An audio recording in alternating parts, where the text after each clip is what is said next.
Hey there, food fans. Welcome back to the Food for Thoughtcast with me, your host, Melissa Reagan, and my co-host with the most, Chef Steven Gonzalez. What's up, Steve? Hey, how are you? I'm doing fantastic. I'm doing absolutely amazing because we have a guest with us tonight. Please welcome Bennett Rea to the podcast. Melissa, Steve, thanks so much for having me. We are honored that you're here. I am Very completely fangirled and starstruck, and I love all your content, and I can't wait. I'm so excited. So thank you for coming on our humble little podcast. Bennett, tell us where you're coming to us from. Yes, I am coming from Southern California, but born and raised in Pittsburgh, which I always have to shout out. So I'm not native here, but I've been here 13 years. Steel City, whoop whoop. Yes, right. I know. My roots there. I love it. I love it. Just like Mr. Rogers, kind of. Yeah. If I could be, I've never been compared to Mr. Rogers, but I'll take it. And I would take it a 1,000 times over. Yeah, take it. He's a good human. He's good. The best. Yeah. Yeah. So at the top of every show, Bennett, we always ask each other what was the most amazing thing we ate. So Steve, what was the most amazing thing you ate this week? You know, I just kind of went back for a fan favorite of mine, the Wagyu sirloin fajitas that are butterflied, because I need something in the pinch. And they always come in clutch. It's Wagyu, it's fajitas, peppers, onions. What else do you need? You know? You don't need anything else. Right. Nothing else. I really wish I had that. Mine's amazing to me, which is all that matters. I had a chili cheese and Frito burrito, but I made it from scratch. So what are you going to do? Both of those sound delicious, fantastic. I wish I was anywhere near either of those for this past week. It was a hectic, busy week. One of those kind of like, yeah, maybe cereal will be just, like a good lunch for the day. But the food that stands out the most is definitely a beefsteak and kidney pie that I made and ate as part of my John Quincy Adams day of eating. Yes. And despite kidneys smelling a bit pungent, in the house, it was really good. I actually really liked it. So big fan. How'd you prepare the kidney? It's intense. Marinated in dry red wine, and then basically you cook it with the onions, the steak, some spices, and morel mushrooms, which was the big addition that actually made it delicious. Yeah, so I liked it. It's not an American thing. People we're not into kidneys in America. I've done it once, but I haven't had it enough to know how to feel comfortable cooking it. Because the one time I ate it, yeah, you're right, it's pungent, and I was like, okay, I think this is right, but everything else, I'm pretty good with. Kidney, that's one thing I could work on. We don't really have a frame of reference for cooking organ meats here in the United States because we consider ourselves too good to eat them, so nobody knows how to cook them. I think except in more rural America and some ethnic conclaves too, right? Where you're like, oh yeah, but broadly, you're not going into restaurants beyond a diner and getting liver and onions. You really don't see it much else. I love liver and onions though. Mm-hmm. It's really amazing. Bad liver and onions is terrible though. Yeah, it's really terrible. So liver and onions, are you a gravy or ketchup guy? I'm ketchup on nothing for me. Whoa! I think I knew that. And you have a carrot allergy, right? I do, yes. Sorry, did we get too personal? It's okay. We can talk about all my ailments. No, I like a clinical podcast. Yeah, as a matter of my career, I'm almost always paid to memorize people's food allergies. So true. Well, thank you. I appreciate that. I won't send you anything with carrots in it. I promise. So, Bennett, will you please explain to our listeners what exactly it is that you are known for? Sure. I am known as the host of Cook 'em with Congress, where I recreate recipes from politicians, famous historical figures, and I spend a day eating like many of them as well. Presidents, first ladies, senators, congresspeople, governors, and found out that most of them eat like psychopaths. So that was a really fun discovery, and that's probably what I'm best known for. Eating like Taft, Teddy Roosevelt, John F. Kennedy, is Michelle Obama. Absolutely wild. Absolutely wild. So Bennett's being really humble because he gets millions and millions of views quite regularly and has been featured in places like NPR and the LA Times. But how does improv turn into F&B, and how does that turn into Cooking with Congress? Like, well, walk us through that journey. Yeah, God, I mean, what a strange journey it's been. If you told me when I was 6 years old, this is what I'd be doing, I'd be like, yeah, that makes sense. But at any other point in my life, it would not. Because when I was Chaos. I was cooking a lot. You know, I loved cooking. I was a presidential nerd when I was in like first and second grade. I had like books about presidents. I memorized the order and all that stuff. And so that's like, you know, pure childhood fun. And I kind of like came all the way back around to it, which is great. But yeah, improv, just something really fun I wanted to do out here in LA. Partially just a social thing because it's tough to make friends in a new city when you don't live there, and partially to like fine tune my writing skills at the time. That improv was just like a big part of my life for 3 or 4 years. Have lifelong friendships from it, which is great. I feel like I know how to be on camera partially because of that. And I know some really, really like nerdy improv references also forever, like that I can always pull out if I find like fellow improvisers. I'm like, oh, zip zap zop, you know, whatever. They know it. You're just like pulling out yes and at dinner, and that's what you do. all the time. God, yes and like I love that. Those terms still ring a bell hard. And I turned to F&B actually I was always interested in like cocktails and mixology. I'm really kind of like I always felt like the jack of all trades kind of person for a long time. Like I just got bored very quickly with things once they weren't new and interesting and exciting when it came to a topic. And so once I felt like I was really good at something, I was like, I wonder if I could learn something else here. And so I followed the curiosity, and big fan of cocktails and mixology at the time, and got a great job kind of building the bar program at this distillery and also running the events there. And, you know, that used the improv background too, because I was teaching, you know, 200 cocktail classes a year, which is so much fun and also like energetic and in person. And yeah, and spent a long time doing that. And then COVID hit, which made in-person cocktail classes a kind of a dicey proposition. So kind of difficult. Yeah. So yeah, pivoted once again. And then, you know, the story of how we came to Cook with Congress is a longer one, but generally I started out as a blog in 2017. And then after COVID and after a few years of being creatively kind of dead, honestly, I just had this spark to try to get it on TikTok, and followed that stupid idea, which I thought it was at the time. It is wildly entertaining. I find myself glued to this content, and if you'll indulge me, I probably don't have the right words to describe, but I think we can get there together. I wouldn't consider it a deadpan delivery, but you do have like a dryness that and you're approaching the topic with like a certain amount of reverence, but like also I can tell that you're entertained like while you're discovering like whatever it is that's wild, whether it's like the amount of calories or like there was no seasoning in this or whatever. Like it's like we're getting to see you enjoy it or not at the same time, but it's almost like we can see the mental journey. And like, I don't know, I probably just screwed that up, but I think you understand what I'm trying to say. Yeah, totally. I really like it. I really like it. Yeah. Really yeah. It's not that like classic YouTuber delivery where you feel like you've got to be like loud and your voice has to go up a dynamic. It's just like really well made and curated content, and I really enjoy it. So thank you. I really appreciate that. I tried to not, you know, do the same kind of like zooming in and like, hey, like, and just nodding, you know, like the camera, like, you know, all the time, which you get from like some food influencers. No shade, you know, people gotta make a living and have some fun doing it. My fun is like the emotional journey that eating like a president takes you on, really. And I love the discovery. So I fully followed like the fun and the curiosity. And I like, it's work, obviously. And I think people, you know, as you create a podcast, like, yeah, it's work. And also the enjoyment of it makes it so much easier and better and more fulfilling. And I love every piece of it.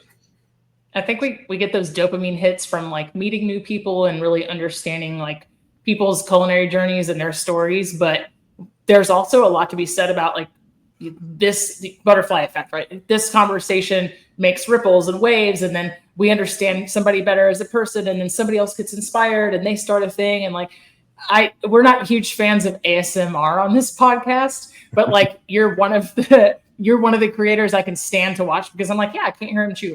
I really appreciate that part. I love that. Oh, the dogs, they have to protect me. Good. Now that's some ASMR for you. Yeah. It's been a long time since they made their presence known on the podcast, but they could never let me forget that they live here, and I just sleep here. Sorry. So totally fine. No, I do some un-ASMR at times, I know when you're plopping things on. It's awful. It's a bold choice. I was like, yeah, this might turn some people off, but I was like, but it makes me laugh, so I'm going to do it, and whoever's going to stick around is going to stick around. If some people are like, oh, I don't want to watch this, like, that's okay too. I don't mind. Hopefully they come back for a better tasting episode. I like it a lot. There's like an insane amount of satisfaction, I think, in like doing something for yourself and not because you're going to get views. You know what I mean? Like, if you don't enjoy it, why do it? You 100%. know? Especially like on social media, they're like, it's just you. Like, you can do whatever you want to a certain degree. So might as well do it for your own pure joy. Yeah. Yeah. Yep. Any recipes that just really stood out to you? And were there any other recipes that were like, you just did not care for that you've done so far? Were there any recipes I didn't care for? It's like almost all the Jell-O things. It's a long list for sure. I think, like, because I'm not partial to ketchup, ketchup on cottage cheese was one that just like kind of wrecked me because there's nothing to hide the ketchup, and you also have to I had to down it with milk. That was Richard Nixon's preferred lunch. So it's like dairy on dairy, which is a hat on a hat. You don't want that. So that always stands out to me. The day that you ate crackers for lunch made me really sad, and I can't remember which president it was. Yeah, Adams. Yeah, John. There was that one, and then I can't remember which first lady. It might have been. Ford, which first lady was just like another glass of wine and another glass of wine. Oh yeah, that one's like for Betty Ford. A lot of T&Ts. I was a little woozy, but that's a rough day. And it's not a lot calorically. So I mean, it's a rough day, and it's also like it's a little fun, like not a bad. I can't live like this, but here we are. No, exactly. The ketchup and cottage cheese stands out. I think any of the frozen Jell-Os really are like a textural nightmare to me. If texture is off-putting to you at all in any way, I cannot recommend hard enough to steer clear from like frozen mayonnaise Jell-O. It's just like 3 words that shouldn't be together. It's rough. It's like, there's one with canned pears and mayonnaise and cream cheese, and that's it. And a walnut for garnish. I'm like, but that's the whole thing. And you're not supposed to thaw it. You stick it in the freezer and then you eat it frozen. And it feels like I described it as like teeth on a chalkboard. That is like, I just got chills thinking about it. That's how.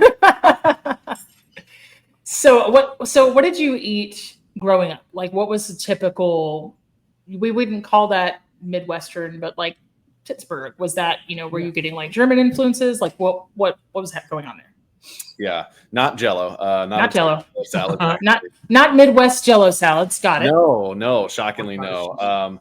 It was there were like different periods of my childhood, I think, in terms of what I was eating, and it was very much dependent on whether we were doing well or not economically as a family. So I remember like the Doritos years, which is like, it was a lot more like snack food and a lot more like whatever we could afford, like green bean hot dogs for a couple of years there when it was super lean.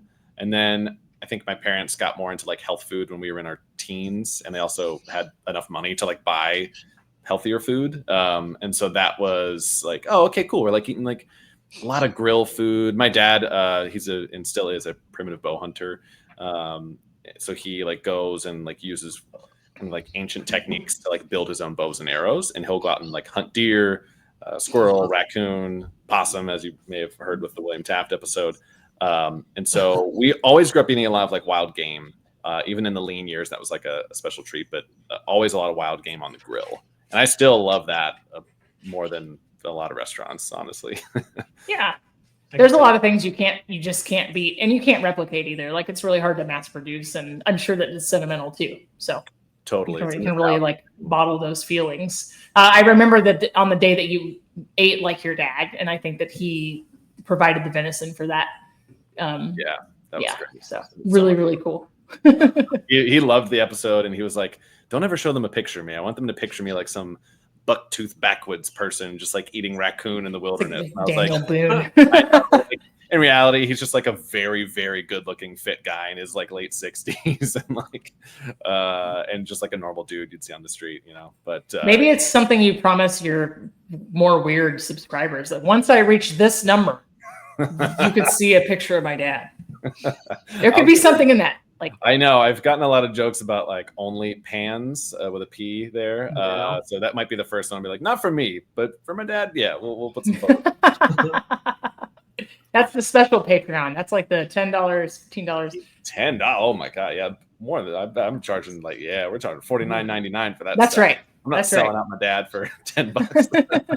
$50. And if so, we can just dress him up like a rugged mountain man and say, if we get so many views, we're gonna like clean cut him and make him look, you know, like he's from the city. You know?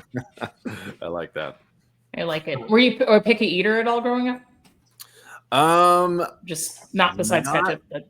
Not really. Like I even probably liked ketchup for a couple of years back then, but I wasn't a super picky eater. I think that if anything, I was overly not picky. So I would eat just like anything and too much of it for a few years there, but not very picky.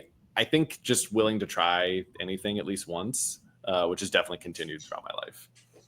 Yeah, 100%. I would say you're capitalizing on like really leaning into that curiosity now. I can't even imagine. So did you make the wine jelly? So there's like the famous South Dakota cookbook like that you saw that kind of like sparked this idea, and you made that one. Did you like it? I've made it 3 times at this point, and every single time I've made it, I kind of liked it a little bit more. Like the first time I was like, this is disgusting. The second time I was like, this is way too sweet, but there's a there. And the third time I was like, I get it. I kind of get it. I wonder if something you could parlay into like crackers and blue cheese, or I wonder if you could bougie it up somehow. I don't know. Yeah, so that's kind of these, next steps that I've been taking is to do these recipe rescues and try to fix history, basically fix these recipes. Because you can tell a lot of them are also pre-recipe testing, like, let's develop something together. It's just kind of like maybe a passed down recipe, maybe just an idea of something that might work, but it was never actually eaten by the politicians sometimes, or it was focus group to death, basically. And right, so they send it out like, this is the approved, like recipe from the campaign because it uses the 3 main exports of Minnesota or whatever it is. So you can kind of tell like the authentic versus the focus group. So I'm really excited to keep, fixing these old recipes because I do see like, I think there's some good Jell-O salads out there. I've had a couple and I was like, oh, this is like one step away from being delicious. It's gross, but it's just one step away from not being. I'm a native to Dallas, Texas, and growing up at Thanksgiving and Christmas, we had Watergate salad, like the pistachio Cool Whip. Like, I love that one. I was going to say, how do you feel about Watergate salad? I've requested that we called it green junk affectionately in my family. And if you make it with strawberry, it's pink junk. But I've requested that as birthday cake before. So I'm really fond of it. Oh, like, yeah. That's a great birthday like, cake. For my birthday cake, I want this instead. Because I think, hot take here, I think cake's overrated. I'd rather have pie or custard. My favorite cake is cookie cake, which isn't cake. But it's exactly like a cheap, that's just a cookie. It's a giant cookie with a pretty top on it. That's it. That's all it is. So, are you an edge guy, frosting, or like just the cookie part itself? Frosting is great. It's just the most uncooked part of the cookie. Like we used to have these cookies in middle school and elementary school. They were like 50 cents. And they were almost white. They were so undercooked. Like the color of them, they were this big. It's great for podcasts. As big as like a small. Hey, it's going on YouTube. Don't worry about it. As maybe like 4 inches across, and the center was just like almost goo, and it was so underbaked, but so chock full of chocolate chips. I wish I could taste that cookie again. It was phenomenal, and I would eat a cookie cake made of that every birthday. Like, I wonder if there's not some content there, like recreating just some sacred food memories. I don't know. Yeah, God. I mean, that's been really fun too. Like to do, I started doing this like your weird family recipes series. So like paid subscribers will send in their stuff from like, hey, like I used to eat potato candy when I was a kid, and here's the recipe passed down from my grandma or whatever it is. That potato candy is wild. It's so sweet. Potato candy is wild. Like it made my teeth hurt watching you eat it.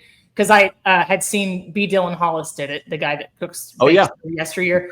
Like, ugh. I mean, it's like gotta be 3 pounds of powdered sugar. And just like I'm And allowed to make this joke because I have it, but you can't get diabetes twice. You can just be really good at having it. But yeah, so Yeah, that will confirm diabetes. yeah, I'd be like Right. double, good job. Good Yeah. job. You still have it. Oh, Dude. it's so sweet. Can't recommend. It's so gross. It's so gross. Did your family have weird family recipes? You know, there's a couple. I think they were less weird and more just like, like again, like Great Depression era family recipes. So I was like butter sandwiches. You mean like Mm-hmm. butter on bread, but not toasted? That's Not it. toasted. Like, yeah, untoasted bread with butter on it. And then they're like, oh, it's a butter sandwich. I don't know. Peanut butter on bologna sandwich, very common one in our house. What? Yeah, PB&B, classic PB&B. You've never done PB&B? Interesting. Mhm. Can't say that I did. I'm not going to sit here and say I'm too good for bologna. Love that stuff, and I'm always prided myself as a peanut butter goes with almost everything. That is the combo I have not tried. I know. So. It's time. Peanut butter and Miracle Whip and lettuce was one of the first ones I did for that series, and I was like, "This is okay." I don't know if I love it. You're like, these are definitely 3 things coexisting in a place. Yeah, these are definitely here, but I don't know if they like worked together. They didn't work against each other. For me, it's like I think the wateriness of the lettuce would probably be a turnoff. As like if we're talking about texture, but I have put some peanut butter on some wild things. I think a peanut butter burger with bacon on it is like pretty damn awesome. So But there's no lettuce on it, is there? It's all that. No. It's just all the umami is like. Oof. Yeah. Have you had that, Bennett? I love a peanut butter like burger. Of course, peanut butter is also like I like all styles of peanut butter. I like fancy like $16 peanut butter. I like the cheapest. You're like all soy, like Erewhon peanut butter. Sure, I'll eat Erewhon peanut butter and love it. I'll eat like just Jif and like that's the best. Like there's no bad peanut butter, I want to say. Like these are wild caught peanuts who grew up in I don't know, insert crazy Erewhon words here. Like they're caged. I've been to Erewhon and it is ridiculously expensive. I mean, it's exactly what you think it is. It's 100%. Because I used to work like very close to one. Yeah. So I should go in at least once. But yeah, it's like a $9 strawberry. And then other stuff is just the same as like Vaughn's or Ralph's or Giant or whatever else. You're like, oh, okay. Like they advertise the crazy stuff to like specifically bring in people. Oh, of course. Money. And then there's just things that are just regularly priced too. Like this, it's just like the $32 collard green wrap. I'm like, no, I could make that. I'm not going to, but I could if I wanted to. Mm-hmm. I'll put that little culinary degree to use. But I'm also like, who in the hell wants a collard green wrap? Just use a tortilla. I don't know. Yeah, a collard green wrap. It puts the rough in roughage. Like it's like that. Like. Yeah. I love collard greens too in the right context, but I don't know if a wrap is like where they live best. Look, in the South, we understand that to eat green vegetables successfully, you just put them with animal fat of choice and cook them until they're no longer green. Like that's the secret formula. Why are we messing with that? You remove all the green from the greens. Yeah. Take all the green out. So good. That's how you get it good. Yeah. Pork fat here, duck fat, whatever it is, right? Ham hock. Yeah. That's the way. A lot of garlic, yeah. We season our vegetables with meat. That's how it's done. I'm not saying you'll live a long time, but it's going to taste good. But you're going to live a good time. Yeah. You're going to be really happy while you're doing it. So you're going to be crazy. Bennett, who would you consider any culinary heroes in your life? Anybody teach you how to cook? You figured it out all on your own? You know, that's a really great question. Culinary heroes. I think my mom's a really good baker, and that's like what I'm terrible at. And so is my sister. I don't have the patience. It's too tedious. It's too like I have had to learn how to be a good baker, and I use that term "good" pretty loosely here for the show. But those are always my biggest challenges, or like baking a pie or something like that is tough for me. Because you can't fix it once you've messed up. That's the toughest part. It's like there's no going back. You throw it in the oven, you're like, all right, here we go. And we just call it rustic, and then you're good. Yeah, I definitely did that for a couple of things. I was like, yeah, this is from the 1700s. It's supposed to look like that. It's a period piece. This was completely intentional. Yeah, very period authentic. Okay, guy. But aren't you doing Bill Clinton episode today? What's going on with that? I'm kidding. Yeah, I think like It's supposed to look messed up. Yeah. it's supposed to look messed up. Bill Clinton, this is a period piece. It's the 90s. Yeah. Come on now. Everything was crazy in the 90s. I heard Jeez. someone talking about like, oh, they like I was at some like TikTok event and we were talking with other creators and I was like, oh, like what kind of stuff do you cover? He's like, oh, I talk about vintage television. I was like, oh, like Lost in Space or something from the 60s. He's like, no, like Gilmore Girls, and I was like, that's vintage television. Oh my god, Wow. okay, maybe I'll be over here crying elder millennial tears. I know, right? I'm like, I didn't even Strange. watch Gilmore Girls, but I remember it very, very well, and it feels strange to be like, but everyone on that show is still like working. Like, Alive. it's not vintage TV. Yeah, It's like right. when I turn on the classic rock station and I hear like, I don't know, Lincoln Park. yeah, Linkin Park or like Blink 182 or Blink 182 or like Yeah. Third Eye Blind. Well, they're a little bit older, but yeah, it's like no, I will not be old. I refuse. Yeah, I will not. it's all an energetic, old as energy. That's all. To me, classic rock is still Leonard Skinner, and we're talking. It's like a full 40 years later. Yeah, sure. Led Zeppelin, Leonard Skinner, the Allman Brothers. That's what I think of classic Yeah. rock. Yeah. Same page. Yeah, totally. Every time somebody's like, "Yeah, old music," I'm like, "Please choose your next words carefully, young child. I will harm you. Please, thank you, and please don't call me ma'am. We're not doing that today." I will say that there's on the culinary like heroes. There are two people that I think of a lot. One of them is from that like culinary cocktail space. A friend of mine. His name is Matt Biancanello.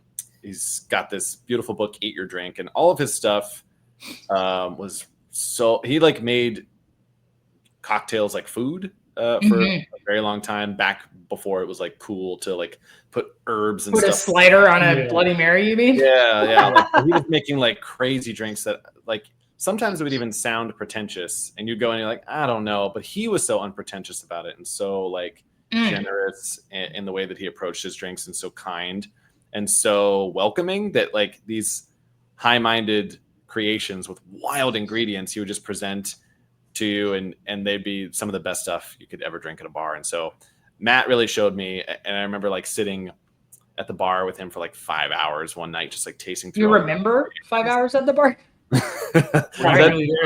A nice slow 5 hours. It was like well paced, Ubered home, obviously. But I remember sitting there and there was some like real estate dude who came up and he was like talking to Matt and he said, oh my God, you must be so high to come up with these things, man. Like, how much weed do you smoke to be able to come up with these things? Like, where does it come from? And he was just like, just silence. That's all. Just like a lot of quiet time. And I was like, oh yeah, like that like stuck with me forever. That like, no, it's not coming necessarily from like the craziest like creativity. It's not drug induced.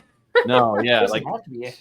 it was really interesting to just see that. Like, no, he doesn't even drink. Like he's like a chef, really. But it was like, I just don't drink alcohol. But like he would just come up with these beautiful ideas from the solitude, from the peace, from the silence. And so I weirdly like take that same approach with the show, which is like the best ideas come from me, just like shutting up and like getting some quiet time with a much less like beautiful aesthetic maybe for now. But like I think he's definitely one of my culinary heroes would be my friend Matt.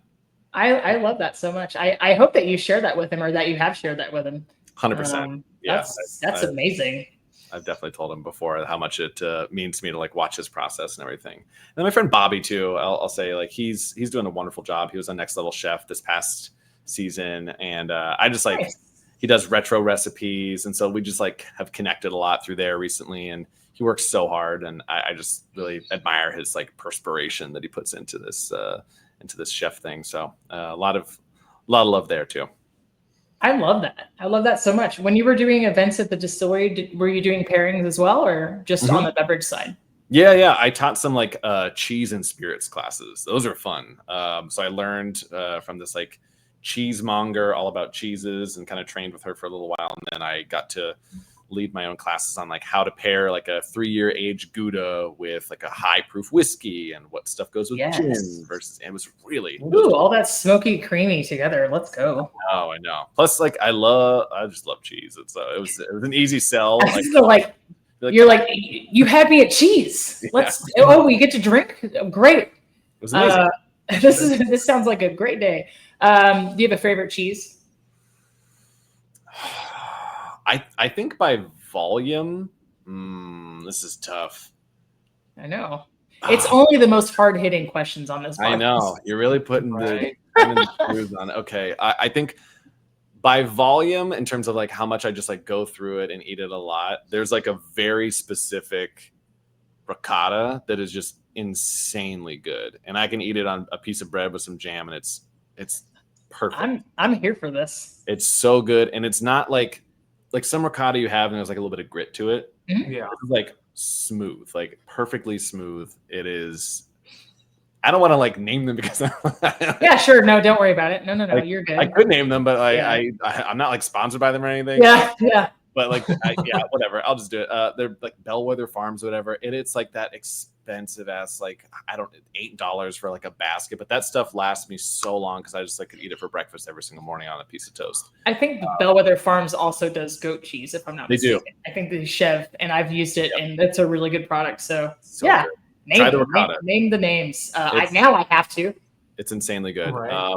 And then other than that, I think like if I had to like pick one cheese to just like eat as a treat, I love Gruyere. Yeah. Yeah. Gruyere, Man. like a little bit Bold of choice. funk. Yeah. I know. A little bit of funk to it. You can melt Love it. that. You can eat it straight up. Yeah. That's the good Interesting. stuff. Steve, do you have a favorite cheese? Do I have a favorite Yeah. cheese? Oof, I have to keep this dialogue going about cheese now, and now we're in it. I know. I was going to ask you questions, but now we're talking about cheese. So I think Cheese. I kind of got to hear your cheese takes on your. I've derailed it. So, I need to know both your favorites now. At work, we've got all these like post oak smoked cheddars and things like that, but we also have like a post oak. Say that 5 times fast. Post oak smoked goat cheese, and it's like a goat cheddar, and it's just out of this world. And I want to say, I can't think of the name of the company, but like it's based out of Austin, and it's just out of this world. I can eat that all day, just straight up. Nice. Yeah. Okay. Nice. I gotta find some of that. What about you, Melissa? I'm a huge fan of Saint Andre. I think it's almost 65% fat. It's like if brie and butter had a baby. Oh, Yeah. Saint Andre. Okay, I may have had that one before, but I'm not sure. Just So, in case I haven't, I'll just buy some more. you might just have to try it. Just for for research purposes. Mhm. But like on a really hot crusty piece of sourdough, just like slather it across, and then maybe you muddle some blackberries with balsamic vinegar and like put them on top. I'm just saying. Does everyone get hungry on your podcast, or just Yes. Okay. Yeah. And a lot of times we're recording at like dinner time, so sorry. Yeah.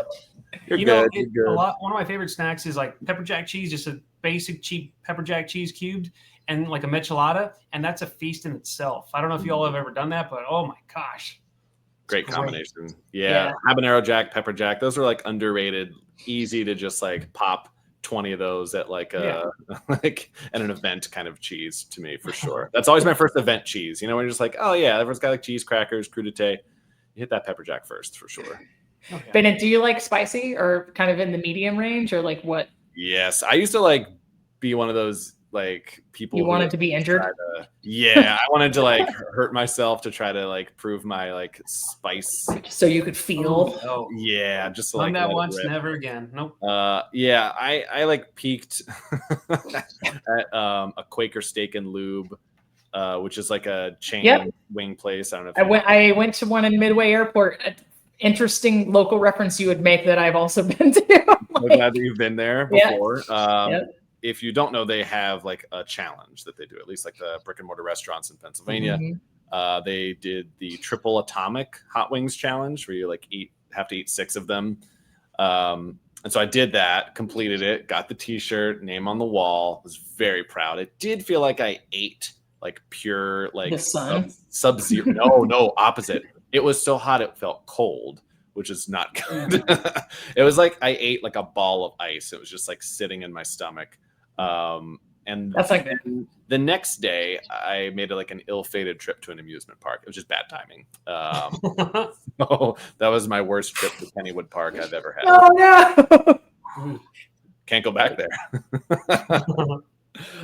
So I used to eat spicy food just to like see what I could do and try to challenge myself, and that was a fun time. I'm 36 now. I don't have anything to like prove to anyone. So I don't do that anymore. But I still do love spice. Like I have like ground hatch chilies that my dad will send me, a butolokia like powder, which is really nice. So I'm still a big fan of like, yeah, exactly. Like a little bit of salt and butter and butolokia. Yes. Like I love boot popcorn. It's ghost pepper. So like that stuff is great to me. And I just I'm not into the extremes anymore. There was a local pizza place in Dallas that I used to frequent quite often because they would serve food until like 1 and like live in the restaurant life. And I could go in there. They were kind of really inventive with their crust.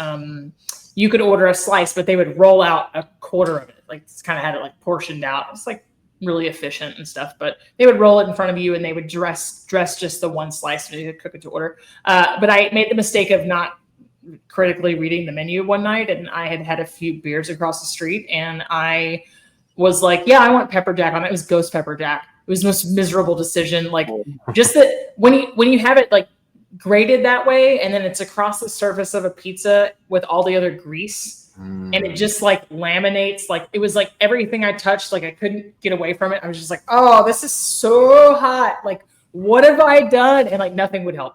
Oh my God, it does though. So also bad. Very delicious to me. Like ghost pepper jack. It was like ghost pepper jack, capicola, pepperoni, like broccolini, like some weird like you've been drinking combination, and it was so hot. It was so hot. The only time I ever did that, I think I walked away with an ulcer. Yeah, I did one of those challenges where it was like habanero, ghost peppers, jalapenos, serranos, and I got like 3 bites in. And no. I couldn't do it. Yeah. So, it's not worth it. Like there's no, I mean, if it tastes good, great. But if it's just like liquid fire, basically like, ever since then, I just tell people I like to taste my food. I'm good. You know? Yeah. I want something, I think that spice can really elevate flavor. I don't want to be injured in the process. Like, it's like, yeah. I have a therapist and that's how I can feel my feelings. Like I don't need the sauce to do that. Like it's not like whatever. You know? Yeah, I don't need to. Yeah, I cry. I don't need to cry from hot sauce. I cry exactly. Right? Exactly. Yeah. I just want the food to make me feel good. Like that's it. Nice warm heat. Honestly, like some of my favorite dishes are like black pepper heat. If you get like so much black slow pepper. build. Yeah. Slow build heat. I love that. Yeah, buddy.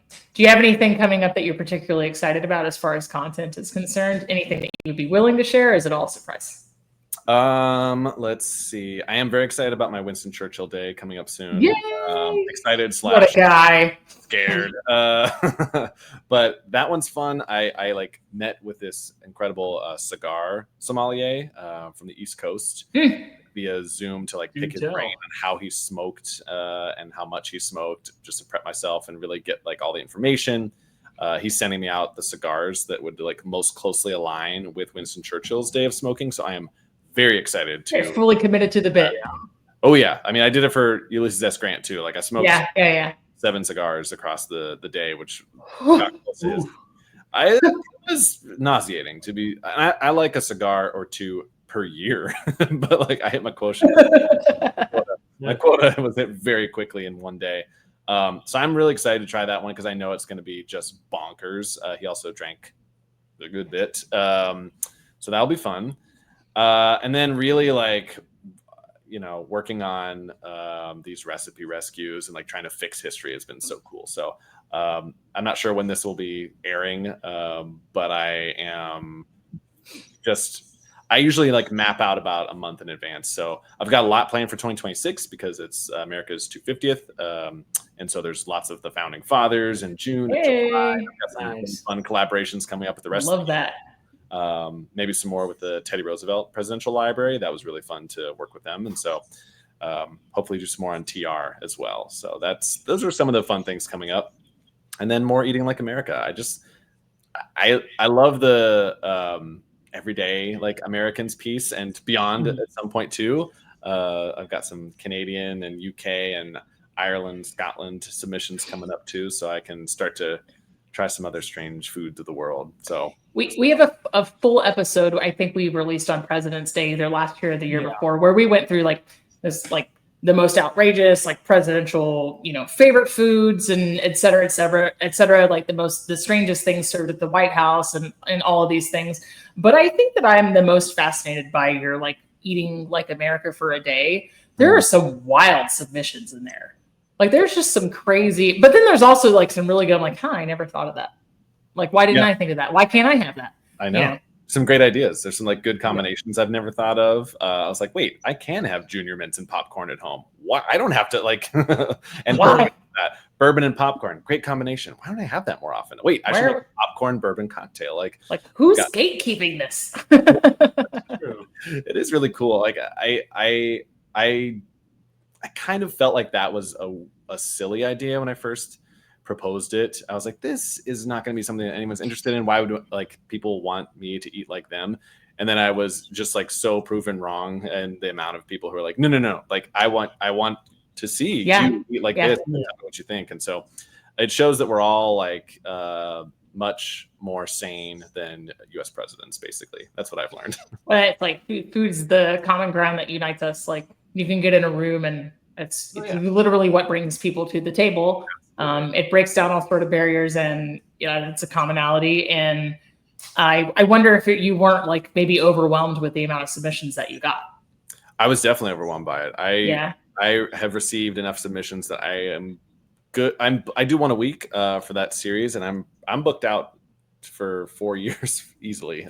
So I've like got, unless I up the clip. Oh my God. I know. So it's really like, it's very humbling, and I'm very grateful to all the people. You should feel honored. That's amazing. Yeah, exactly. I'm like really grateful to all the people who submitted that, and I'm going to get to every single one, no matter how long it takes. So, and I'm excited to do them all. Truly, there's a few on the docket that I know are like, this is going to be a tough one. I see it coming up. Bartenders from Seattle. Oh boy, like that's. Oh no! They know who they are too. It's not a person I know personally, but they're like, I'm waiting for you to get to my day. And I'm like, I'm scared of this one. And there's a few that are a little nerve-wracking, but there's also a few that are fascinating because it's like people who drink 160 ounces of water per day, or dietitians, or who has the time, fitness influencers, or whatever else. There's like a whole there's just such a richness in the way that people approach food. It's sort of like looking into someone's fridge, getting an inside look at their fridge. That teaches you a lot, I think, about who they are. I think it's very intimate on some level, right? Yeah, it is. I think it'd be like, if you were to go to your fridge right now and take a picture and just like share it with the world, like you might move some stuff around first. I think I would probably, I'd be like, okay, I put this can of corn in there that opened up. I didn't put a lid on it. I know, like right. Like, also, I wasn't planning on it, and I'm aware it's dented. Stop judging me. Yes, exactly. Yeah. Exactly. So go ahead, Steve. Sorry. I was saying, who's like a lot of your audience? Like, is it like just anyone and everyone, or do you have who would be your audience? Like, well, I'm going to sound very like clinical with this because I've had to do a lot of this for my book proposal recently. So it's 51% female, 49% male, 80% in the US or more. Yeah. But I think generally it's really people who are politically engaged or are history buffs. Like it reaches a lot of Gen Z, a lot of millennial, but it's got, it's feeding a few different age groups there, but it's people who are politically engaged, maybe folks who watch The Daily Show, but also people who watch the History Channel. So it's just kind of wide spectrum political thing that it appeals to, which is really cool to me because like that's part of the show is like, I'm talking about like it's, politics and politicians. Yeah. It has nothing to do with their politics. I mean, Foods is as nonpartisan as it gets, but I think you do a really good job of like cutting a wide swath, and it's still really entertaining, right? And that's the point for me is like to follow that fun and to like we have enough. And I've gotten this feedback too from people who are like, this is just like a really nice bit of joy for me. Break. Like, like life is stressful, and we do a lot of, I don't know, like I've got a kid and a lot of people have kids or jobs or whatever else that just like pulls them in many different directions. Wonderful as those things are sometimes. And you're like, I could just use something that's a bit of a respite from the current climate, which it feels like we're, living in a time where it's very divided. And so I'm very happy to like hopefully not be like contributing to the divide and more just like food. Yeah, exactly. Let the food divide people. That I'm happy to like let divide. When I say I do not like angel hair pasta, it is like eating dental floss, I'll let that divide people. I like angel hair pasta, but I laughed really hard at that. I was like, I understand that. Right, but that's like, okay, I'll let that divide people because that's fun, you know. Fig Yeah. Newtons, they're not a cookie. Yeah. Like I'll I let like that those divide divisions. people. Like those are fun Yeah. kind of like arguments to have. And Mid rare steak versus well done steak. I like that division. Exactly. That's like something. Let's get into it. We can talk about that, and people can have very strong opinions about pretty much every food take out there. And so those to me are very fun to get into because it's all in good fun, you know. Yeah.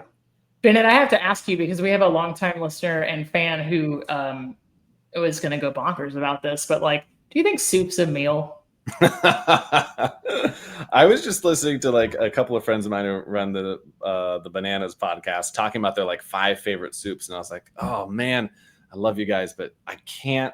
I don't know if I can name my 5 favorite soups. I'm like, that's a lot. That's a lot of soups to just come up with. And I love a few soups. They are not. I would say most of them are not meals. Almost all of them are not meals. They have to be so thick and hearty to be a meal, and you still need like a good like side in order for me to accept it. If there is a brothiness to it at all, it's not a meal. It's not a meal. Chicken noodle, no. There you go, Aussie Nate. This guy is way more famous than we are, and he agrees that soup is not a meal. So that's for you, buddy. I love you to just like shut someone down. No, he's. I gave him points. He's winning. We'll put it in the win. We'll put it in the win column for him. Okay, that's good. Yeah. No, it is not a meal. Bennett, what do you think is probably the most valuable thing you've learned about yourself throughout this project, Cooking with Congress? That's a good question. I think that I learned that I am ambitious and like being in charge of my own time a lot. This is the first time that I've been, fully able to be like, I create my own schedule and I do what I want when I want. And I didn't realize how much I loved that. I think there was like a point in time post, like the worst parts of COVID were kind of like fading away, 2022. But before I had really like restarted Cooking with Congress in the video format. And I remember like saying to a friend of mine, I was like, I'm just not an ambitious person. Like, I don't know. It's just like not in my DNA. And it looked at me very like weirdly. I was like, okay, like I was like speaking gibberish to him. Cause like but in that moment I felt like I wasn't that ambitious because we had just come off of like the world shutting down for a while. And I had, essentially like lost my job and all this other stuff. And I was like making things work and, but also just like, chilling in our townhouse complex pool all the time with my little 2-year-old baby girl at the time, which was amazing. And I was like, I just want to chill here. This is great. I'm not ambitious. And then, 3 months later, I was like, I think I should get on TikTok with this old idea of mine, and to see and to learn like, no, I have that ambition. And I kind of take this weird, like almost athletic approach to like getting better at this thing, trying to be a better cook, trying to be a better like video producer, trying to be a better researcher, and trying to like shoot for the moon with this like strange niche that I'm in. I think that was a really cool realization and an acceptance of like, no, yeah, like you like want to do this thing and really go for it. And that's okay. Like go do it. That was a cool realization. That's amazing. I love that. Any advice to anyone who wants to try to do what you're doing? Yeah, I mean, I wouldn't do exactly this. That Taft Day will kill you, but if anyone wants to like, do, social like media for a content living or something. Yeah. Like, I mean, the biggest piece of advice I can give people is like, pick something that you would love to do 1,000 times because you're going to do it 1,000 times, no matter what. So if you're out there and you're like, I love food, and I'm not sure exactly what I want to do, just take some time, like figure it out, and then find something that works for you that you could do 1,000 times, because you're going to be in it. You're going to be living in that. And from a more technical like side of things too, like the consistency really does pay off. Like, and also, be okay with like putting enough like work out there to get lucky, because that's really like what happens too. And I think I don't trust anyone who doesn't include luck as part of the process and part of the story there. So like totally got lucky. Also did a lot of hard work, and combine those two things, and you can maybe make a living out of it. Who knows? I love it. It sounds like be intentional and be consistent.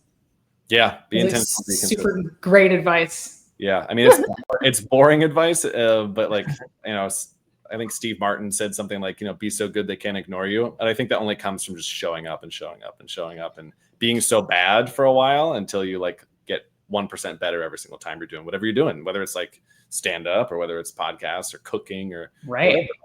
Yeah. Steve and I often joke that the only reason we're still making this is out of spite to the people who are still listening.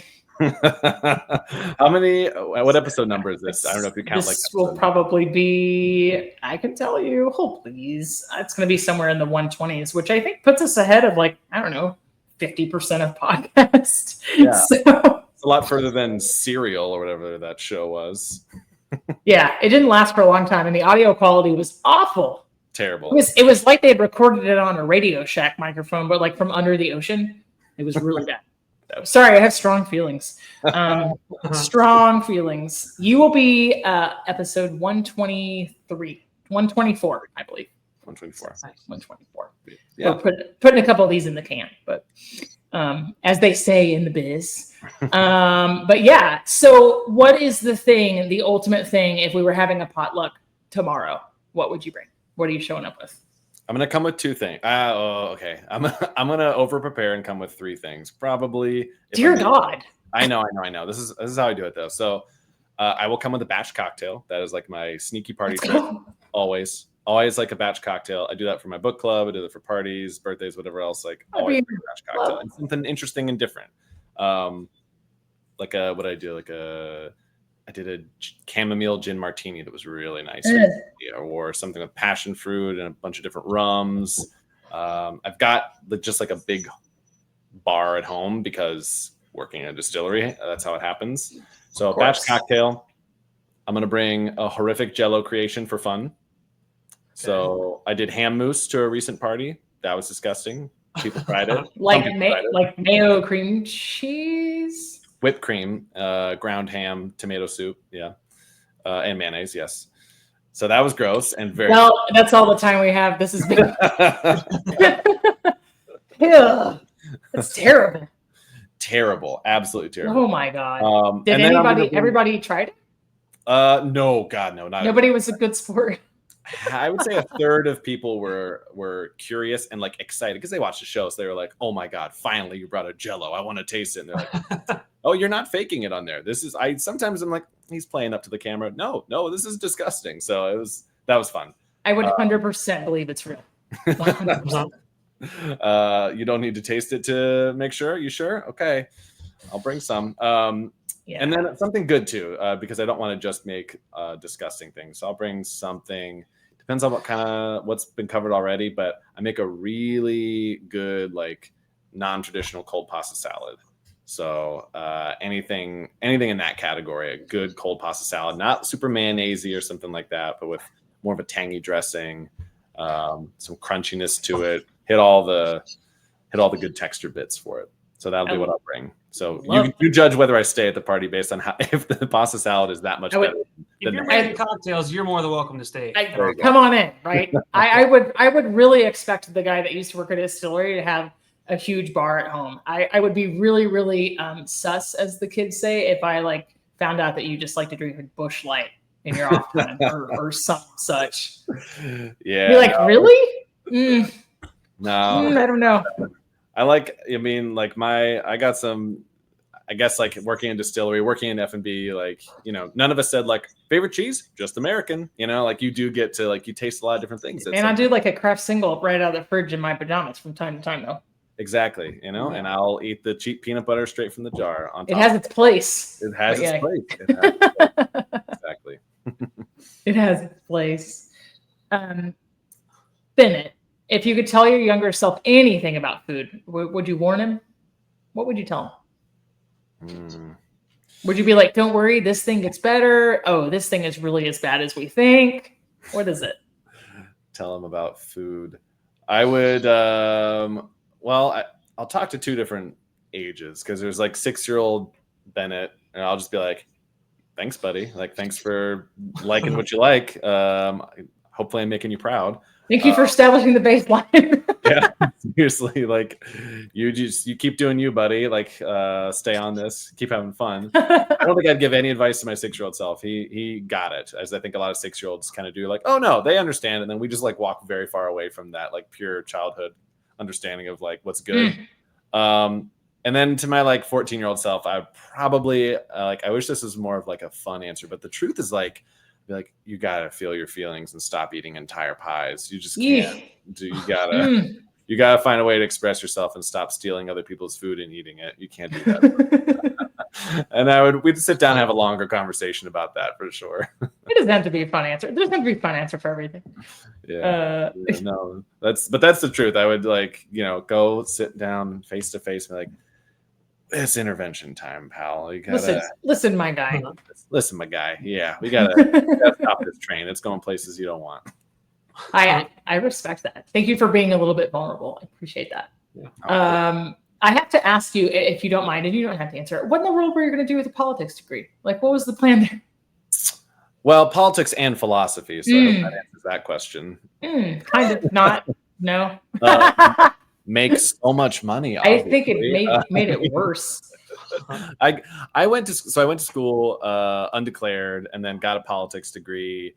And I think in the last like couple semesters, I was like, politics is a bit grimy. Like I was so naive and optimistic. And then I was just like, I was fascinated by like campaign psychology and all these other things. And also just like very turned off from the reality of like being in politics. And I was like, I don't know if I do want to do this at all. I'd rather like tell stories. And so that's why I moved to LA. Originally was like, oh, you know what? I'm actually more interested in like film and television and writing for film and television. And so I spent a lot of my last semester focusing on like film classes, like shot a short film with some friends. I even like did my thesis on in a film way. So it was on the portrayal of George W. Bush in movies. It was my like senior thesis, which was it was pretty fun.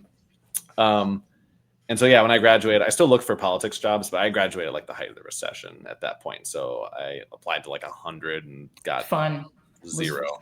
So yeah, so I really leaned on that philosophy degree instead. And look at you now. I thought a lot, about what to do next. So yeah, in some ways it's like, oh, it makes perfect sense. I got a politics degree and here I am. And I went back to my alma mater. They brought me back as a speaker. And one of the things like, can you like, maybe like give a talk on how you can turn a politics degree into a very, very, very non-traditional career in politics, like yours. And I was like, sure. So I guess hopefully I inspired all those politics students to not get into politics. That's a stretch. Make some TikToks instead. That's wild. That's like vamping for the crowd at its finest. I know. I was like, guys, you should probably go to law school and like do the thing if you really believe in it. That's great. Like, this is not like a normal. Go find a paycheck or something. Yeah. This is like unlikely and like not the direct trajectory from being a 22-year-old politics grad. I love that so much. Are you able to tease the book at all, or is it too new? The book? The book proposal? I can't tease too much. I mean, it'll be public knowledge fairly soon, so I can't tease too much.